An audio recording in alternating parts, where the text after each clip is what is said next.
Muslim Women Protection of Rights of Marriage Act 2019 that's made instant triple talaq an illegal practice, the Citizenship Amendment Act 2019 and the Ummeed Bill or the Waqf Amendment Act 2024 among others. Be it an overhaul of Bharat's key Nyaya Samhita or ensuring a massive nationwide crackdown on drugs while working tirelessly towards Naxalism-free Bharat by March 2026. Jo kaha hai wo karke dikhaunga seems to be his motto.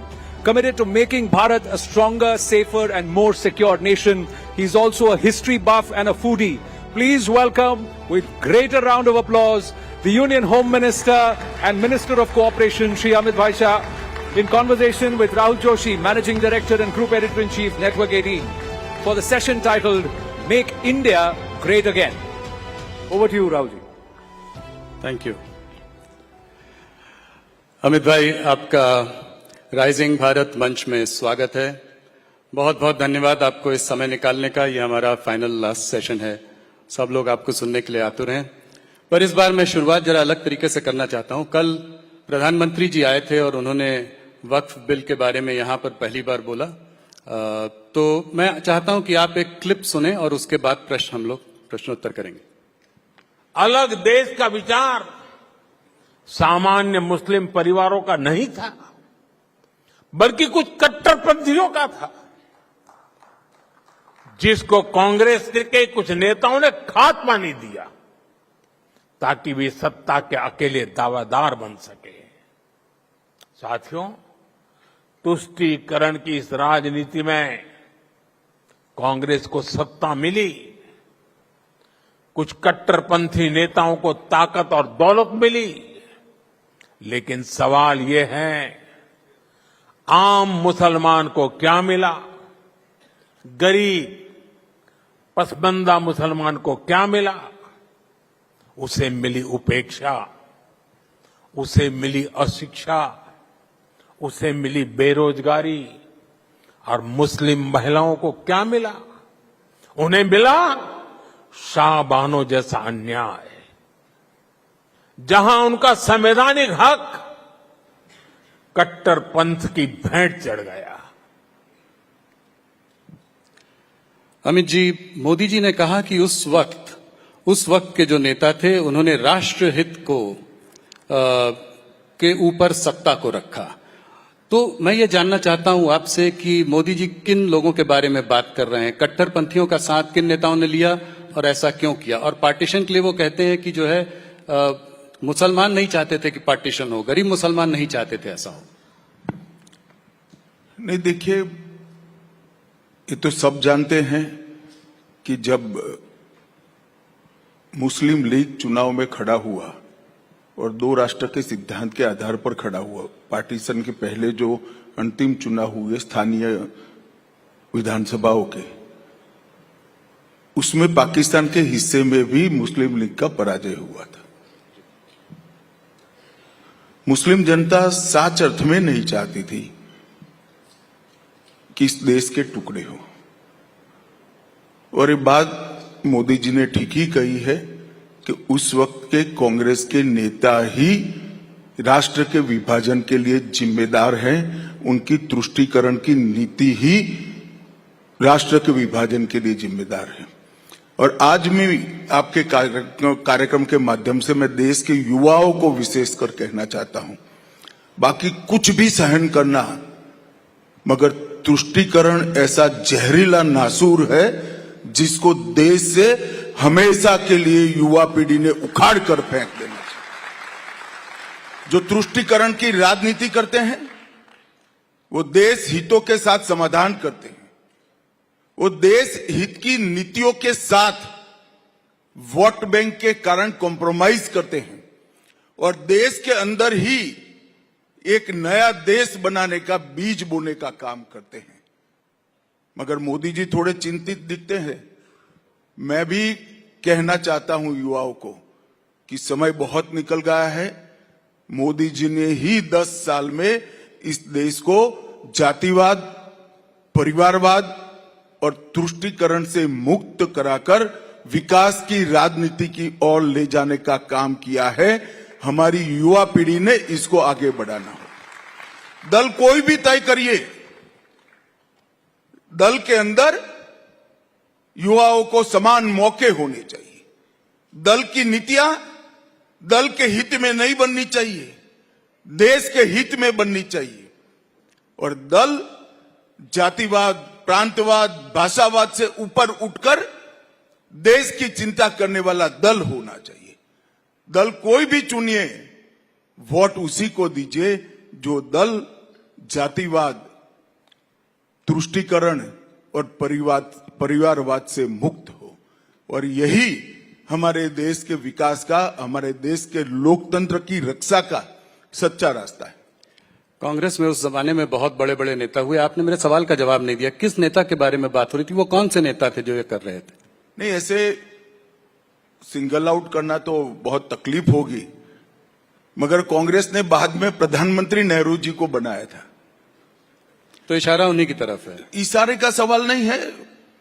प्रधानमंत्री तो अंततोगत वही बनता है जो फैसले करता है। हमारे सर्वोच्च नेता मोदी जी है तो मोदी जी प्रधानमंत्री बनेंगे। अब कांग्रेस ने उस वक्त नेहरू जी को बनाया था।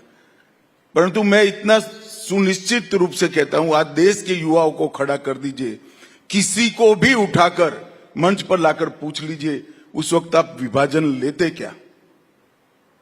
विभाजन किया नहीं गया है। कांग्रेस पार्टी के उस वक्त के नेताओं ने विभाजन को स्वीकार किया है। और ये मैं मानता हूं, इससे बड़ा देश, इससे समझौता कोई हो नहीं सकता था।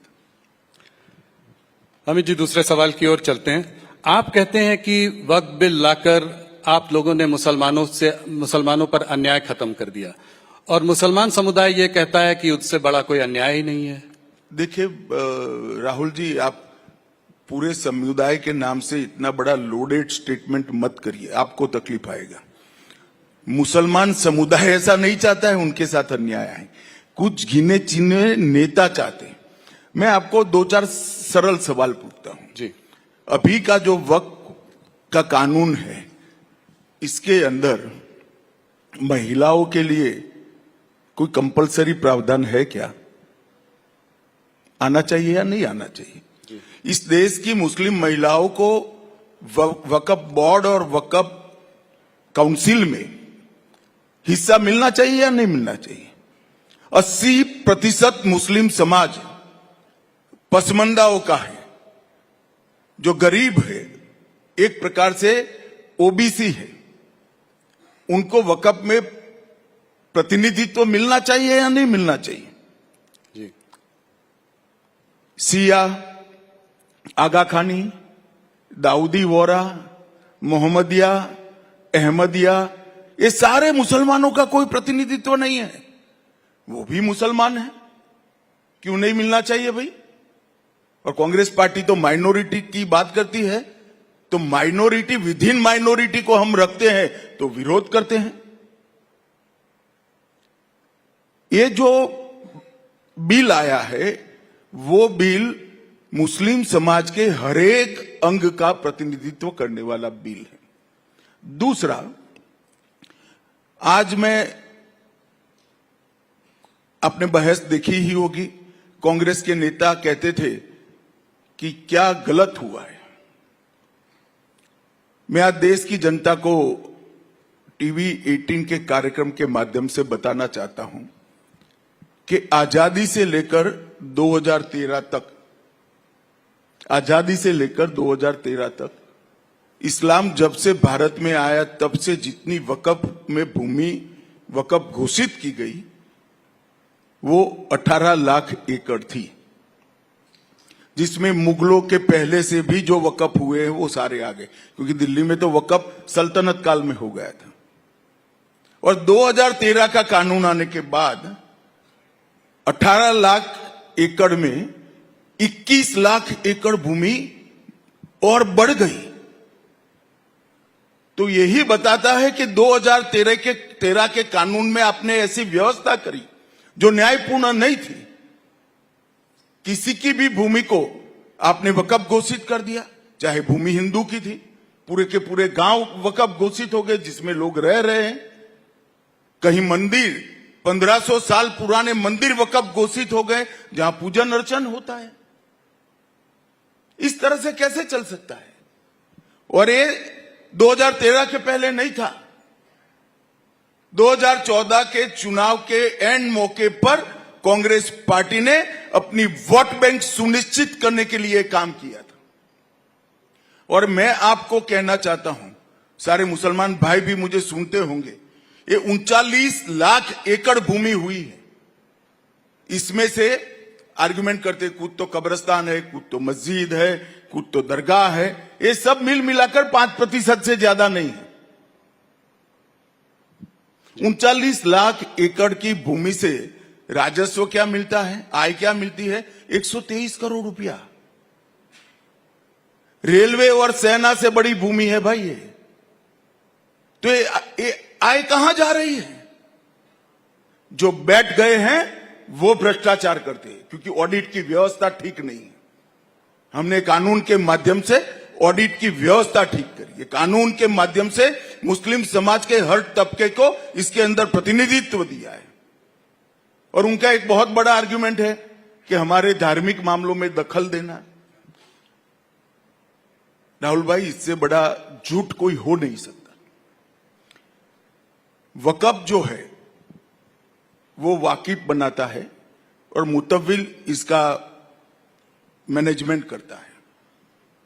वक्फ बाकी सारे धर्मों के हिसाब से देखे तो ये ट्रस्ट है। ट्रस्ट तो उसी का होता है जो वो बनाता है।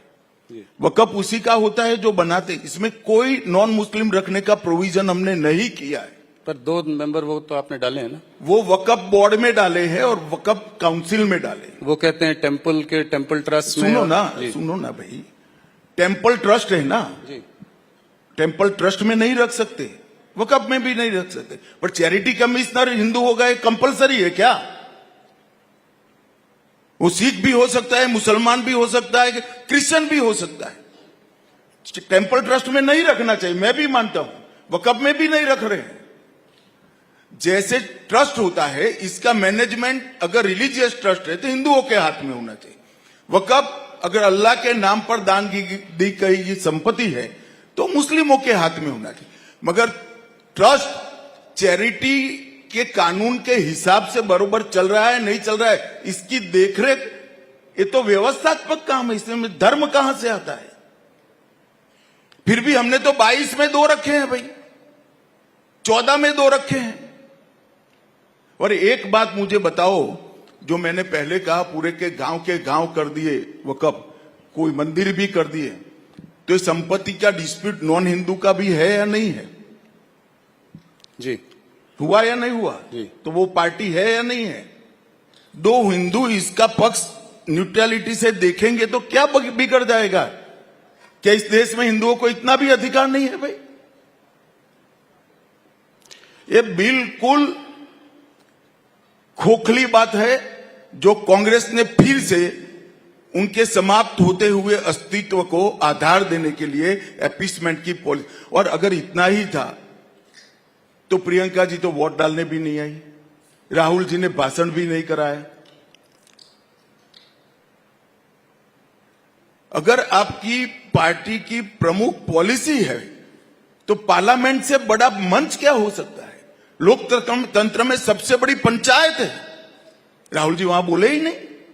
इनकी पार्टी को 50% समय दिया था हमने, 50%, और कहते हमें बोलने नहीं देते। भाई आपकी पार्टी के वक्ता तो आप तय करोगे, आप बोले ही नहीं। अब हम क्या कर सकते हैं? अब चिल्लाएंगे रोड पर, हमें बोलने नहीं देते, हमें बोलने देते थे। उनकी पार्टी को जो टाइम दिया है उसमें पूरा टाइम राहुल गांधी बोल सकते थे। ना उनकी पार्टी चाहती है ना वो चाहती है। ये ऑपोजिशन पार्टीज ये भी कह रही हैं कि ये जो नैरेटिव आप बना रहे हैं, आप भी बहुत दमखम से बोले लोकसभा में, कल प्रधानमंत्री जी ने भी शानदार स्पीच दी यहाँ पे। वो कह रहे हैं ये पासमंदा मुसलमानों और महिलाओं को, गरीब मुसलमानों को अपनी तरफ वो करने का एक तरीका है, एक वोट बैंक को उनका वो करना। पर मेरा क्वेश्चन थोड़ा लार्जर है। क्या आपको लगता है कि मुसलमान भारतीय जनता पार्टी के संग कभी आएगा? क्या कोई ये ट्रस्ट बिल्ड हो पाएगा आने वाले समय में, जिससे कि आपको उधर से भी कुछ वोट मिलेंगे? देखो राहुल जी, हर काम वोट के लिए नहीं करते हैं। अगर हर काम वोट के लिए होता तो हमने इतने बड़े बड़े फैसले किए वो न कर पाते। जी। कुछ काम देश के अंदर गलत पॉलिसियों को निकालने के लिए भी करने पड़ते हैं और वो ही कर सकते हैं जो देश का सोचते हैं। और अगर ये लोग ऐसा सोचते हैं कि हमारा ऐसा करने का उद्देश्य है कि मुस्लिम बहनें हमें वोट दे दे, पसमंदा मुसलमान हमें वोट दे दे, सिया, बोहरा, आगा खानी, मोहम्मदिया, ये सारे हमें वोट दे दे, तो आप क्यों नाराज कर रहे हो भाई? आप भी ले लो, स्वीकार कर लो इसको। वो करने की खातिर आर्गुमेंट करते हैं। उनको भी मालूम है वोट का मामला नहीं है, व्यवस्थापन का मामला है। अमित जी, जब सीएए का बिल पारित हुआ था तब उस वक्त थोड़ा हिंसा का माहौल बना था देश में। कुछ आप लोगों को कोई इस बात की चिंता है कि इस बार भी बहुत कुछ हिंसा अच्छा हो सकता? किया आप सीए निकाल दिया। मैं चाहता था कोई पूछे, कोई पूछता नहीं था। आपने पूछ लिया, अच्छा हो गया। भाई पूरे देश के सामने ढिंढोरा पिटा राहुल गांधी एंड कंपनी ने कि सीएए से मुसलमानों की नागरिकता चली जाएगी। अब सीएए पूर्णतया लागू होने से 2 साल हो गए। मैं राहुल गांधी को सार्वजनिक चुनौती देता हूं, एक भी मुसलमान की अगर नागरिकता गई है तो हमें बताए। पूरे देश को कांग्रेस पार्टी ने गुमराह किया, इनके इंडी अलायंस वालों ने गुमराह किया। मुसलमानों की नागरिकता चली जाएगी, नागरिकता चली जाएगी, नागरिकता चली जाएगी, और देश में हिंसा करे। यही जिम्मेदार है हिंसा के लिए। तो इस बार नहीं लगता आपको कि ऐसा कोई डर? कुछ तो समझे होंगे।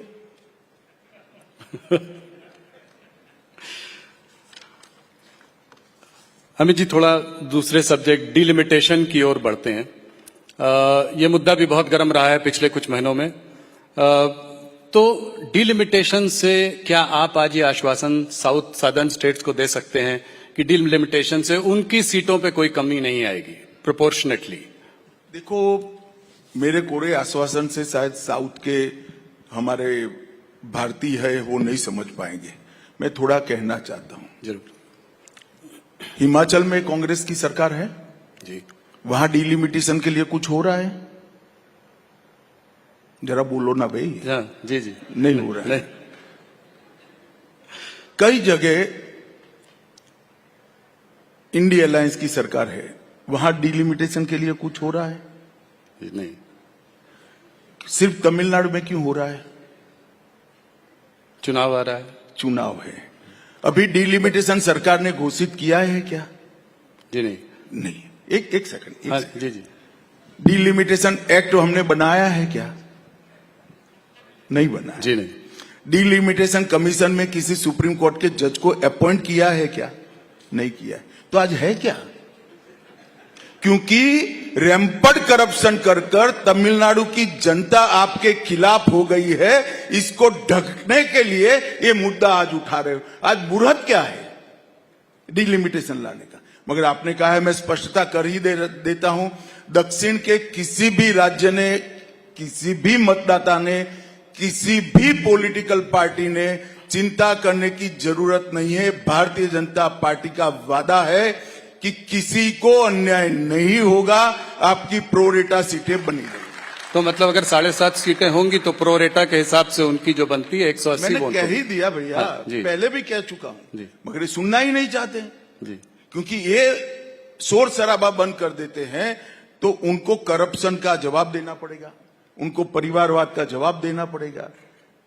चुनाव मुद्दे पर हो वो चाहते नहीं।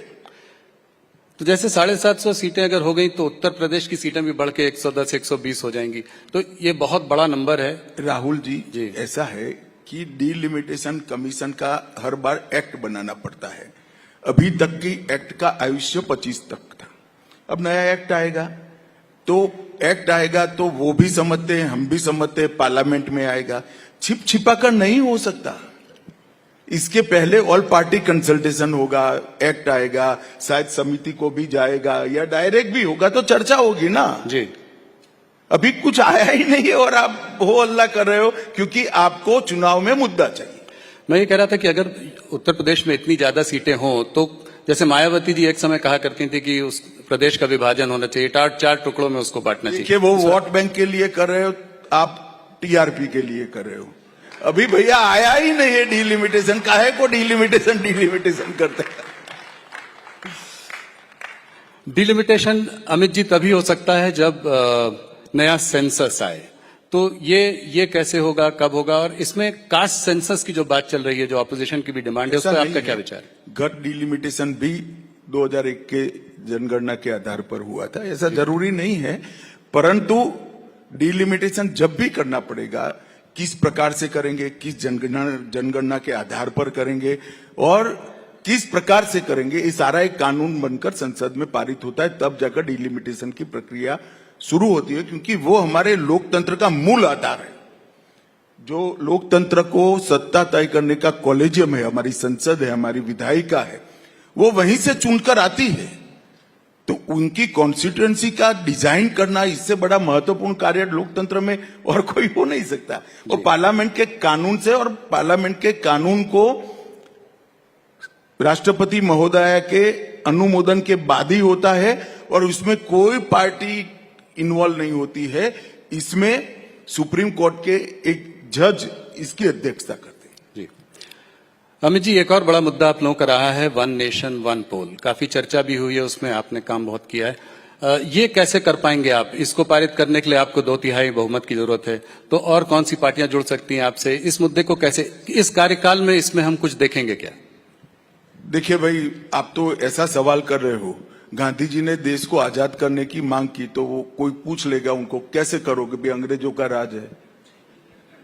ऐसा है भाई, हम हमारा मुद्दा लेकर जनता के सामने गए हैं, हम जनता के बीच में कार्यक्रम कर कर भी जा रहे हैं। 2-3 साल होते होते माहौल ऐसा होगा कि कोई party one nation one election का विरोध नहीं कर पाएगी, क्योंकि ये देश के भले में है। कोई मुझे बताए कि बार बार चुनाव कर कर, खर्च कर कर हम क्या करना चाहते हैं इस देश में? एक साथ चुनाव क्यों नहीं होना चाहिए? कारण क्या है? ये कहते हैं संविधान सम्मत नहीं, कोई आर्गुमेंट नहीं करता, एक वाक्य लिख कर दे दिया है, बोले रखते हैं संविधान सम्मत नहीं। कैसे संविधान सम्मत नहीं? और नहीं है तो आपने 3 चुनाव कैसे कराए? जी, कांग्रेस पार्टी ने जब तक सरकारें तोड़ने की शुरुआत नहीं करी, उनकी सरकारें आती थी, तब तक तो सभी चुनाव एक साथ करे, और 2-3 राज्य 4 राज्य नए बन गए, इसके चुनाव आगे पीछे हो गए। तो वो एक साथ करने के लिए असेंबलियां डिसॉल्व कर दी कांग्रेस ने। वही कांग्रेस पार्टी ये कह रही है कि लोकतंत्र के विरोधी है। 7 राज्यों के असेंबलियां डिसॉल्व कर कर वन नेशन वन इलेक्शन कराया था, और आज वही विरोध कर रहे हैं। जनता वो मानते हैं, ऐसे नहीं सोचती है। जनता के अपने के सोचने के तरीके, कुछ नेता ऐसा मानते हैं कि मैंने कह दिया तो बस जनता मान गई, और फिर परिणाम आते हैं तो कहते हैं कि भाई ईवीएम में गड़बड़ हो गया। एक्चुअल में भैया आप जो बोलते हो वो जनता मानती नहीं है। अभी तो कह रहे हैं महाराष्ट्र का इलेक्शन भी जो है उसको भी चोरी कर लिया आप लोगों ने। अगर हम जीत जाते तो क्या, वो जीत जाते तो क्या कहते? हम तो वो है 10 साल, हमारे 10 साल में इनकी तेलंगाना सरकार बनी, चेन्नई में सरकार बनी, बंगाल में बनी, हिमाचल में बनी, वो कैसे बनी फिर? तो कांग्रेस की बात हो रही है तो एक सवाल यहां पे आपसे पूछना चाहूंगा। ये एआईसीसी का सेशन चल रहा है, उसमें जो खबरें हम पढ़ रहे हैं, देख रहे हैं, जो वहां से निकल के आ रही है, तो उसमें लीडर्स का मानना है 2 तरीके के थॉट्स हैं। एक तो ये है कि मोदी को गाली दो, मोदी के खिलाफ भाषण देते रहो, मोदी के पीछे पड़े रहो, और दूसरा कुछ नेता ये मानते हैं कि आप अपनी ऑल्टरनेट सोच, अपना विजन भी सामने लोगों के रखें। आप क्या कहना चाहेंगे इस पर? राहुल, देखिए, इसका मतलब है कुछ तो समझ वाले लोग अभी भी वहां बचे हैं। क्योंकि इतने सालों का अनुभव है, 2001 से लेकर 2025 तक का, जितनी बार मोदी जी को गाली दी, इनकी माता जी ने भी दे दी, इन्होंने भी दे दी, जितनी बार गाली दी मोदी जी और मजबूत होकर बाहर आए हैं। उनको मालूम नहीं हमारे दल का चुनाव चिन्ह कमल है, जो कीचड़ में ही खिलता है, ज्यादा खिलता है। तो हम तो गालियों के कीचड़ में ही खिलकर बाहर आते हैं, वो उनको मालूम नहीं।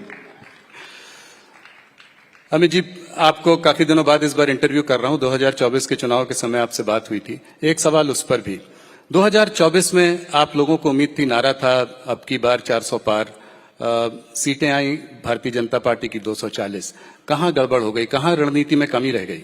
देखिए राहुल जी, हम भी मानते हैं कि हमारी सीटें कम हुई, वो तो आंकड़ा है जी। मगर ये जो कह रहे हैं कि भाई ये तो ये कह रहे थे ये आए, ये कह रहे थे ये आए, मुझे बताओ कोई खिलाड़ी मैच खेलने जाएगा, सामने टीम कैसी भी हो, पिच कैसी भी हो, वो क्या कहेगा? नहीं हम आज हार जाएंगे, ऐसा कहेगा क्या? अरे भाई हमारा 300 था तो हमने 400 कहा, इसमें क्या बुराई की है भाई? हम तो सोचते ही हम बढ़ोतरी करेंगे और करेंगे। अभी भी मैं कहता हूं हम तमिलनाडु जीतेंगे, बिहार भी जीतेंगे और इनका सुपड़ा साफ हो जाएगा। नहीं, 2024 की उसके बाद आपने 3 शानदार विजय भी वो की हैं, दर्ज की हैं। आप हरियाणा में जीते बहुत अच्छी तरीके से। महाराष्ट्र में तो मुझको फडणवीस जी ने कहा कि वो सोच भी नहीं रहे थे कि इतनी सीटें आएंगी और उससे कहीं ज्यादा सीटें आई। तो दिल्ली में आपने जो है केजरीवाल जी की सरकार को परास्त किया। तो ये कैसे हुआ? ये आप लोग बाउंस बैक कैसे करें? देखिए, जनता ने चुनाव में कुछ झूठा प्रचार किया गया, कुछ भ्रामक बातें फैलाई गई, इसका कुछ तो असर हुआ, कुछ वोट कम मिले। जब परिणाम आया तो सबके मन में एक प्रकार की रंजिश थी कि हमने मोदी जी के साथ ये ठीक नहीं किया, और इसके कारण ही भारतीय जनता पार्टी का समर्थन भी बढ़ा है और बड़े जोर के साथ मोदी के काम पर थप्पा लगाने का काम ये 3 राज्यों में। थोड़ा सा आप हिंदी के पक्ष में बहुत बातें करते हैं, तो थोड़ा एक लैंग्वेज मुद्दे पर भी बात कर लेते हैं। ये भी साउथ से जुड़ा हुआ है। पहले मैं थोड़ी स्पष्टता कर दूं, मैं हिंदी भाषी नहीं हूं, मैं गुजराती हूं। मैं हिंदी के पक्ष में बात करता हूं, ये विपक्ष का प्रचार है। मैं भारतीय भाषाओं की बात जरूर करता हूं और मैं मानता हूं कि इस देश को अपनी संस्कृति, अपने संस्कार और अपने इतिहास के साथ जुड़ना है तो देश की हर एक भाषा को जिंदा रखना पड़ेगा, और ये मेरा अकेले का नहीं, देश का हर नागरिक का दायित्व है। क्योंकि व्यक्ति अपनी मां की भाषा में ही सोच सकता है, अपनी मां की भाषा में ही व्यक्ति विश्लेषण कर सकता है, मतलब एनालिसिस करता है, तर्क कर सकता है, मतलब लॉजिक इसका डेवलप होता है। इसके आधार पर वो निर्णय लेता है और इसके आधार पर इंप्लीमेंटेशन की वो योजना बनाता है। ये पूरी प्रक्रिया मां की भाषा में ही होती है। मगर अब कुछ लोगों की भाषा यहां की नहीं है मां की, तो मैं क्या कर सकता हूं भाई? मैं तो भारत में जन्मा हूं, तो भारत की भाषाओं की बात करता हूं। ये सब निरर्थक हो अल्लाह करते हैं।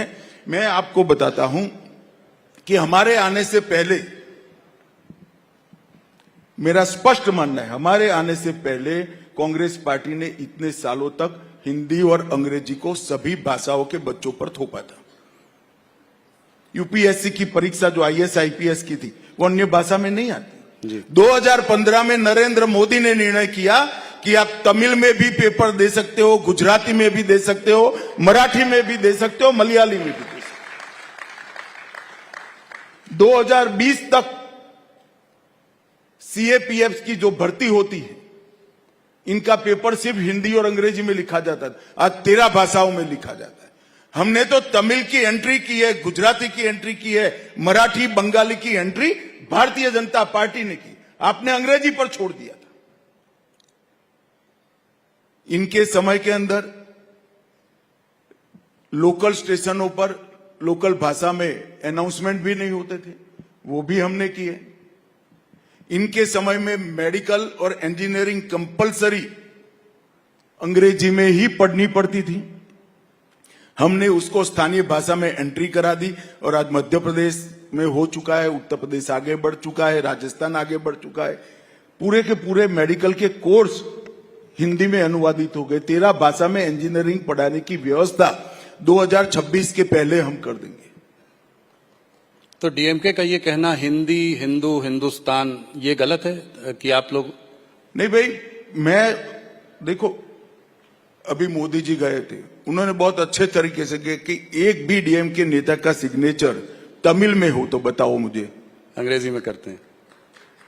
हमारे राज्यों ने तो अपनी भाषा में मेडिकल इंजीनियरिंग के कोर्स का अनुवाद कर दिया है, वो तमिल में शुरू भी नहीं करते हैं जी। और वो तमिल की बात कर रहे हैं।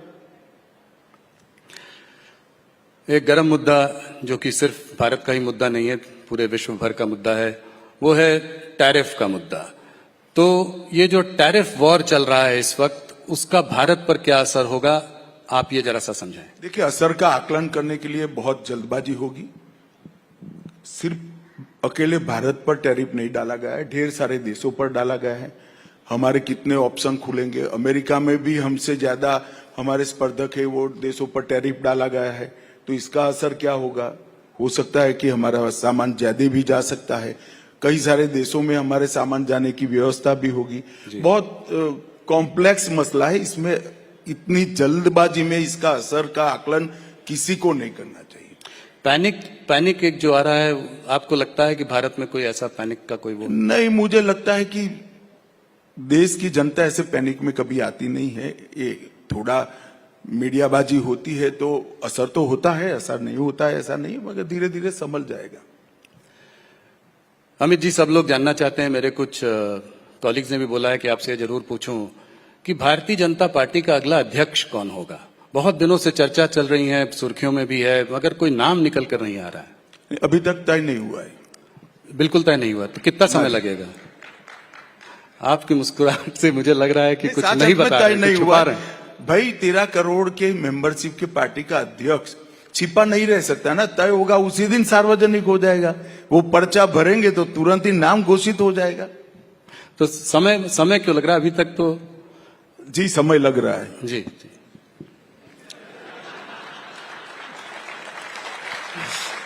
मुझे याद है एक बार मैंने इनसे ज्यादा सवाल पूछा था कि कितने टिकट बटेंगे, किसको क्या मिलेगा। कहता है जब होगा तो आपको भी बुला लेंगे तो आपको पता चल जाएगा। अमित जी, दिल्ली हाईकोर्ट के एक जज के घर में आग लग गई, आउट हाउस में आग लग गई, तो उसमें भारी मात्रा में कैश करेंसी बरामद हुई।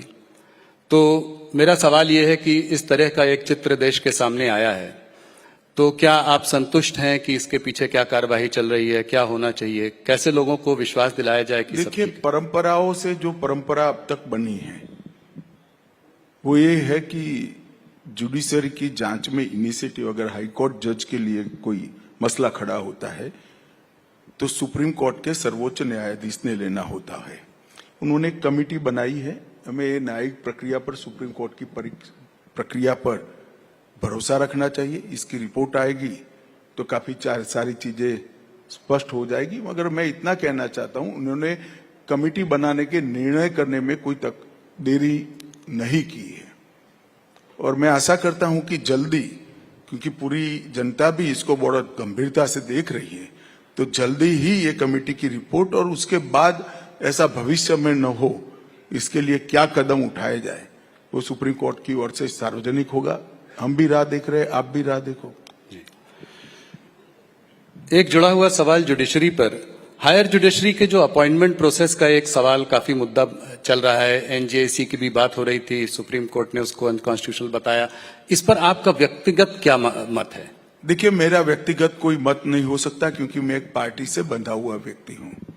मेरा कोई व्यक्तिगत मत नहीं होता है। मेरा मत व्यक्तिगत मैं पार्टी में रख सकता हूं। पार्टी एक निर्णय पर पहुंचती है, फिर पार्टी का मत मेरा मत होता है। इसी तरह से सरकार में भी मेरा कोई व्यक्तिगत मत नहीं होता है। व्यक्तिगत मत जब प्रधानमंत्री जी चर्चा करते हो तब मुझे रखना होता है, या तो कैबिनेट में रखना होता है। इसके बाहर तो कैबिनेट का जो डिसीजन होता है वही हमारा डिसीजन होता है। परंतु मैं मानता हूं कि इस पर एक नए सिरे से एक बहस ये घटना के कारण खड़ी हुई है। जनता में काफी उत्सुकता भी है। हम राह देखते हैं कमेटी क्या करती है, उससे काफी आप कह रहे हैं उसके बाद बहस होनी चाहिए? नहीं, बहस तो अभी कर ही रहे हो आप। बहस में तो कौन किसको रोक सकता है, परंतु कमेटी क्या रिपोर्ट देती है, इसके आधार पर सारी चीजें स्पष्ट हो। जम्मू और कश्मीर की ओर चलते हैं, कल आप वहां पर थे भी। राज्य का दर्जा कब तक मिलेगा, क्या आपको लगता है, और नई सरकार का कैसे आप आंकलन करते हैं? देखिए, भारतीय जनता पार्टी एक अखिल भारतीय पार्टी है। हमने भारत में दो नेताओं के नेतृत्व में सरकार बनाई, एक अटल जी के नेतृत्व में बनाई और एक लंबे समय के लिए लगातार तीसरी बार मोदी जी के नेतृत्व में बनाई। भारतीय जनता पार्टी ने कभी भी केंद्र में सत्ता रहते वक्त राज्य सरकार किसकी है वो नहीं सोचा है, ना हम कश्मीर के लिए सोच रहे हैं। कल ही मैं रिव्यू करने के लिए गया था, उमर साहब मेरे साथ ही बैठे थे, भोजन भी किया, बड़े अच्छे से उनकी फोटो भी आई है। जी जी। और हम सभी राज्य सरकारों के साथ जिस तरह का हमारा व्यवहार होता है इसी का है, परंतु सुरक्षा और अलगाववाद इस पर हमारा स्टैंड फर्म है, इसमें कोई कॉम्प्रोमाइज ना हम करेंगे ना किसी को करने देंगे। अभी कठुआ क्षेत्र में कुछ घुसपैठी की घटना जरा सा सामने आई है, इसमें कुछ आपको लगता है ये पाकिस्तान स्पॉन्सर टेररिज्म टाइप के कुछ? नहीं, घुसपैठ तो पाकिस्तान के अलावा रसिया से कैसे हो सकता है, वहीं से हो सकता है। और ये तो सालों से कर रहे हैं, मगर देश के जवान बहुत मुस्तैद है, देश की सरकार भी मुस्तैद है। हम यहां पर कोई कांड नहीं करने देंगे और करेंगे तो दंडित भी करेंगे उनको। अमित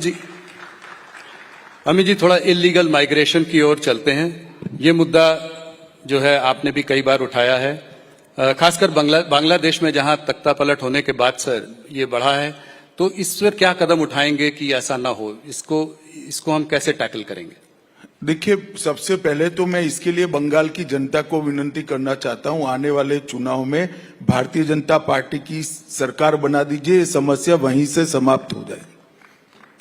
इसलिए क्योंकि ममता जी हम पर आरोप लगाती हैं कि भाई बीएसएफ बॉर्डर को देख रही है और आप कैसे घुसपैठ हो रही है, और बंगाल से दिल्ली तक, बंगाल से जम्मू तक कैसे पहुंच जाते, भारत सरकार क्या कर रही है।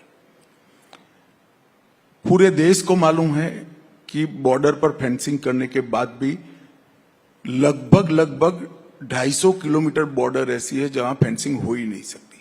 नाले हैं, बड़ी बड़ी नदियां हैं जी, विकट भौगोलिक परिस्थिति है, और 400 किलोमीटर बॉर्डर ऐसी है जहां पर बंगाल सरकार हमें फेंसिंग करने के लिए भूमि नहीं दे रही। अब जिस बॉर्डर में 600 किलोमीटर खुला रह जाए वहां घुसपैठ का रोकना बहुत दिक्कत होता है। मूसलाधार बारिश में, ठंड में, गर्मी में नदियों के नाले खुले हैं, वहीं से आते हैं, न जाने घने जंगलों से। परंतु मैं एक छोटा सा सवाल देश की जनता के सामने, सवाल और स्पष्टता दोनों रखता हूं। वो आग तो गए देश में, चाहे रोहिंग्या हो चाहे बांग्लादेशी हो, उनका वोटर कार्ड कहां बन रहा है जिसको लेकर वो पूरे देश भर में उत्तराखंड तक और कश्मीर तक ट्रैवल करते हैं। वो सारा वोटर कार्ड बंगाल के 24 परगना जिले से ही बनता है। हजारों पकड़े गए बांग्लादेशियों के पास से जो दस्तावेज मिलता है, जिला भी नहीं बदलते, इतना बेखौफ हो गए। सभी के फर्जी वोटर कार्ड, फर्जी आधार कार्ड, वो 24 परगना जिले के। और अब मैं ममता जी को पूछना चाहता हूं, किसकी जिम्मेदारी है? कोई विदेश से आता है, घुस गया, चलिए, इसकी जिम्मेदारी जनता तय करेगी।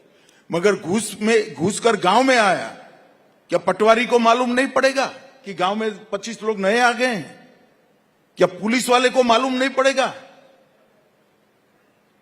कौन इनका आधार कार्ड बना रहा है, कौन उसका वोटर कार्ड? और वो कहती है आधार कार्ड भारत सरकार की एजेंसी अंततोगत्वा कलेक्टर होता है जो आपके अधीन है।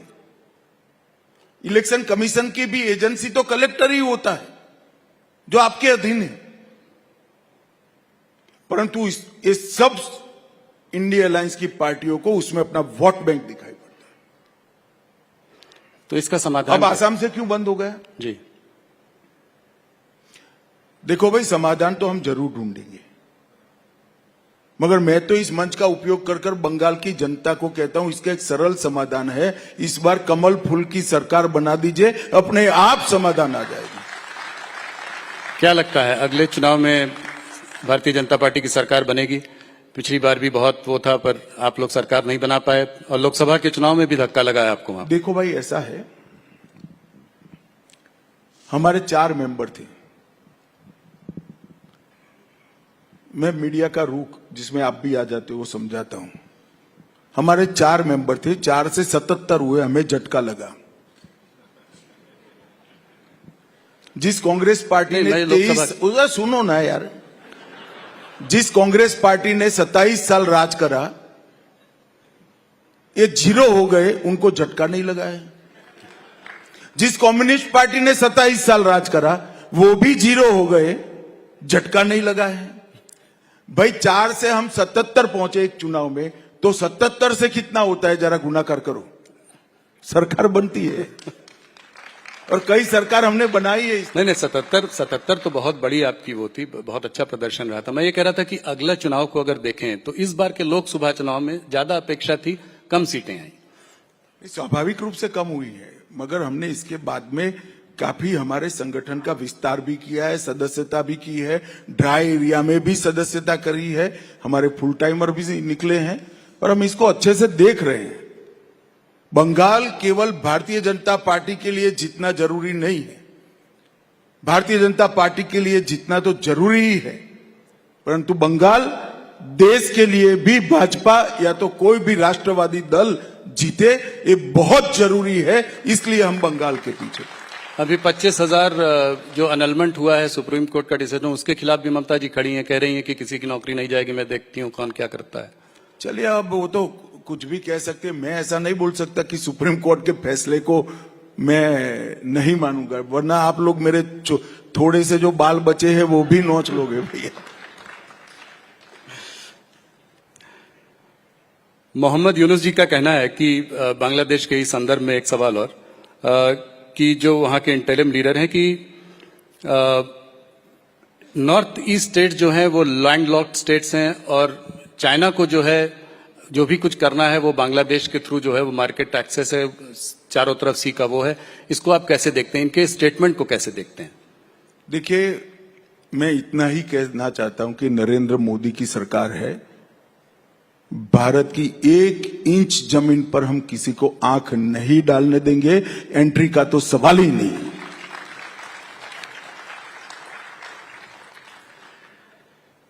आपने हरदम, मैंने आपसे ये सवाल 2-3 बार पूछा है, फिर से पूछता हूं क्योंकि नया कार्यकाल है, इस तीसरे कार्यकाल में पाकिस्तान ऑक्यूपाइड कश्मीर पीओके के बारे में, इस पर क्या इस थर्ड उस पे? देखिए, भारत का स्टैंड बड़ा रुख है जी, स्पष्ट है और सालों से है कि पाक ऑक्यूपाई कश्मीर हमारा है। और जहां तक कब आएगा इसका सवाल है, तो इतना तो तुम भी समझते हो राहुल, मैं सार्वजनिक मंच पर इसकी तिथि न बता सकता हूं, ना योजना बना सकता, मगर हर भारत सरकार का दायित्व है कि पाक ऑक्यूपाई कश्मीर हमारा है। वो हमारा सिर्फ क्लेम नहीं है, हमारी बिलीफ है और ऐतिहासिक डॉक्यूमेंट भी है और हमारा लीगल केस भी मजबूत है। पाकिस्तान कहता है कि जो बलूचिस्तान में अटैक हो रहे हैं उसके पीछे इंडिया का हाथ है, इसको कैसे आप देखते हैं? चलिए, अब उनसे समझ नहीं पड़ता, वो तो कुछ न कुछ कहेंगे, वहां की जनता को क्या करेंगे, मगर अब उनकी समस्या है, उनको निपटना चाहिए। पर क्या इंडिया सपोर्ट करता है बलूच लोगों के लिए इंडिपेंडेंट स्टेट? हमारी क्या? इंडिया के सपोर्ट का सवाल ही नहीं होता। उनके यहां जिस प्रकार से शासन चल रहा है, इसके कारण कुछ प्रांतों में असंतोष है, इसको हम रिपेयर नहीं कर सकते। नेपाल में जो है, नेपाल में इस वक्त हिंदू राष्ट्र की जो है एक मांग है, इस मांग को आप कैसे देखते हैं? अब वहां पर भी डेमोक्रेसी है, सब लोग अपनी अपनी मांगे करते हैं। चाइना का स्टैंड जो है इधर कुछ सॉफन होता हुआ आपको दिख रहा है, हम लोग देख रहे हैं कि बातचीत बढ़ रही है। क्या चाइना से इन्वेस्टमेंट्स आने की कोई उम्मीद है? देखो, मैं मीडिया का आदमी नहीं हूं जी, एक स्टेटमेंट से देशों के रुख तय नहीं होते हैं। बहुत सारे हमारे मुद्दे हैं, सकारात्मक समाधान निकलता है तो अच्छी बात है। तहव्वुर राणा का जो है एक्स्ट्राडिशन जो है हो रहा है, वो कुछ दिनों में यहाँ आ जाएंगे। क्या डेविड हेडली के लिए भी हम ये वो करेंगे? कुछ उम्मीद है कि वो भी? देखिए, मोदी सरकार का प्रयास है कि जिन लोगों ने भी भारत की जमीन, भारत का सम्मान और भारत के नागरिकों के साथ दुर्व्यवहार भी किया है, वो हमारे कानून के जद में लाना चाहिए। और मैं मानता हूं तब राणा की यहां वापिस आना ये मोदी सरकार की कूटनीति का बहुत बड़ी सफलता है जी। तो क्योंकि जिनके समय में जब बम धमाके हुए वो तो ला नहीं पाए, मगर आज वो वापिस आएगा, हमारी अदालत के सामने पेश होगा, हमारे संविधान के तहत उसको सजा होगी। ये देश के लिए बहुत बड़ी उपलब्धि है। अमित जी, आपने नक्सलिज्म पे बड़ा बयान दिया है, इसका रोड मैप क्या है, कैसे खत्म होगा पूरा? आपने एक टाइम फ्रेम भी दिया है, थोड़ा सा अगर हमारे दर्शकों को बताएं। देखिए, नक्सलिज्म अब 120 जिलों के आसपास था, घटते घटते घटते अब 12 जिलों तक सिमट कर रह गया है। एक जमाने में स्वप्न देखते थे पशुपति टू तिरुपति का, वो सपन उनका चूर चूर हो गया है। बिहार मुक्त हो गया है, झारखंड मुक्त हो गया है, महाराष्ट्र ऑलमोस्ट मुक्त हो गया है, कुछ तहसील बच गई है, मध्य प्रदेश ऑलमोस्ट मुक्त हो गया है, कुछ तहसील बची है, तेलंगाना मुक्त हो गया, आंध्र प्रदेश मुक्त हो गया, उड़ीसा मुक्त हो गया, केरल मुक्त हो गया है, कर्नाटक मुक्त हो गया है। अब कुछ जिले और कुछ तहसीलें बची है, और ये थोड़ा लेट भी इसलिए हुआ है कि बीच में 5 साल कांग्रेस पार्टी की सरकार आ गई। मैं जब कहता हूं तब कांग्रेस पार्टी वाले मुझ पर बड़ा आरोप लगाते हैं कि आप नक्सल के खिलाफ की लड़ाई में पक्षापक्षी करते हैं, मगर मैं आंकड़ा देना चाहता हूं जी। 24 में हमारी सरकार बनी छत्तीसगढ़ में, 24 से अब तक 25 में टोटल 436 नक्सली मारे गए, 1364 गिरफ्तार किए गए और 1400 सरेंडर हुए। 15 साल का टोटल ये नहीं है। छत्तीसगढ़ में हमने सुरक्षा वैक्यूम को समाप्त कर दिया है। विगत 5 सालों में लगभग 380 कैंप बनाए हैं और सीआरपीएफ के जवान, आईटीबीपी के जवान, बीएसएफ के जवान और छत्तीसगढ़ पुलिस घने जंगलों में, एक प्रकार से इसके लिए शब्द उपयोग करना है तो घोर तपस्या कर कर इनके पीछे लगे हैं और उनके उन्मूलन में लगे हैं। फिर भी मैं तो आज के कार्यक्रम से माध्यम से कहना चाहता हूं, कई लोगों ने सरेंडर किया है, जिनके हाथ में हथियार है, हथियार डाले, मेन स्ट्रीम में आए और अपना जीवन अच्छे से बिताए। उत्तर पूर्व में भी 10,000 लोगों ने सरेंडर किया है, 20 समझौते हमने किए हैं और उत्तर पूर्व में कमोबेश टेररिज्म समाप्त हो चुका है।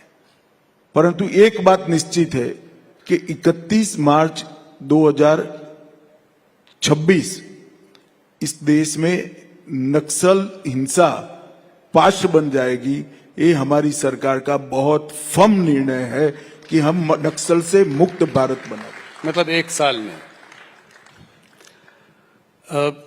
अमित जी, भारत के अंदर खालिस्तान की एक्टिविटीज कुछ बढ़ रही हैं क्या? आपका क्या वो है? और पंजाब की सरकार जो है वो कितनी सक्षम है इसको कंट्रोल करने में आप लोगों के साथ मिलकर? देखिए, पंजाब सरकार की प्राथमिक जिम्मेदारी है जी, मगर भारत सरकार की भी जिम्मेदारी है। कोई भी किसी भी नाम से अगर देश को तोड़ने की बात करता है तो हम जरा भी सहन नहीं कर सकते और उसको बिल्कुल सख्ती के साथ दबाने का काम भारतीय जनता पार्टी की सरकार करेगी। पंजाब में क्या लगता है आपको, अगले चुनाव में भारतीय जनता पार्टी का क्या रोल, क्या भूमिका रहेगी? क्या आप अकाली दल के साथ लड़ेंगे? ऐसा कहते हैं कि सृष्टि की रचना ब्रह्मा जी ने करी है, पंजाब के अगले चुनाव का आकलन तो ब्रह्मा जी भी नहीं कर पाएंगे भैया। ऐसा मैच होकर पड़ा है। मगर मुझे आशा है कि चुनाव आते आते पंजाब की जनता एक अच्छे निर्णय की तरफ पहुंचेगी और एक पूर्ण बहुमत की सरकार कोई न कोई जरूर बनाएगी। मणिपुर में आप जो है दोनों कम्युनिटीज के बीच बातचीत का माहौल एक बना रहे हैं, कब तक प्रेसिडेंट्स रूल रहेगा? कैसे, कब देखिए, प्रेसिडेंट रूल पूर्णतया नहीं लगाया गया है। अभी हमने असेंबली को सुषुप्त अवस्था में रखा है। जी, तो हमारा तो प्रयास है कि जल्दी से दोनों समुदायों के बीच में बातचीत हो और शांति स्थापित हो। कुछ सफलता मिली भी है, घटनाएं तो बंदी हुई है, मगर बातचीत में भी कुछ सफलता मिली है। परंतु मुझे लगता है कि 2-3 दौर की बाढ़ और होगी। जो सबसे पास चुनाव है वो है बिहार का चुनाव। तो क्या बिहार में क्या लगता है आपको, क्या नीतीश जी एनडीए अब तक के सबसे बड़े बहुमत के साथ बिहार में सरकार बनाएगा, इसमें कोई दो राय नहीं।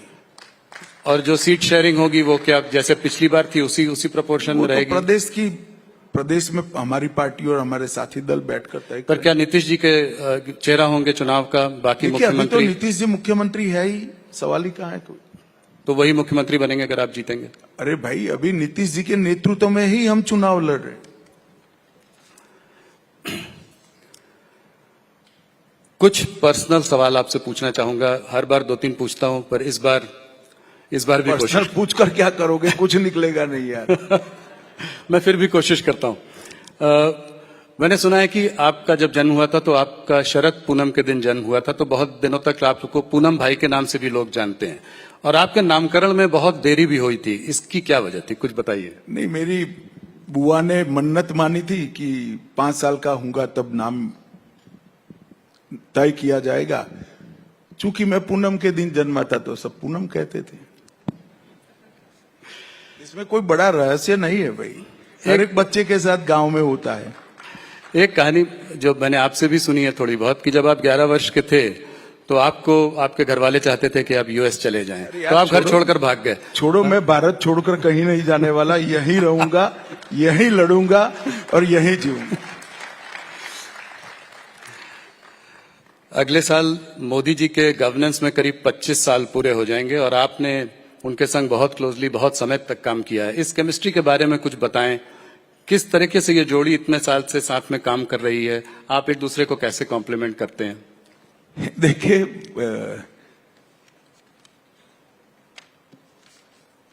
कोई भी दो कार्यकर्ता एक साथ काम करते, एक नेता और कार्यकर्ता एक साथ काम करता है, तो इतने लंबे समय तक काम करते करते एक दूसरे के काम की पद्धति भी समझ में आ जाती है, एक दूसरे का सोचने का ढंग भी समझ में आ जाता है, और एक दूसरे का स्वभाव भी समझ में आ जाता है।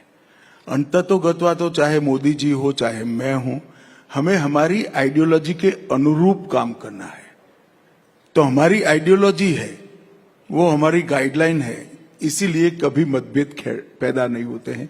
वो भी आइडियोलॉजी के लिए, देश के लिए, संविधान के लिए सोचते हैं, मैं भी आइडियोलॉजी के लिए, देश के लिए और संविधान के लिए सोचता हूं। तो मतभेद होने का कोई सवाल ही पैदा नहीं होता।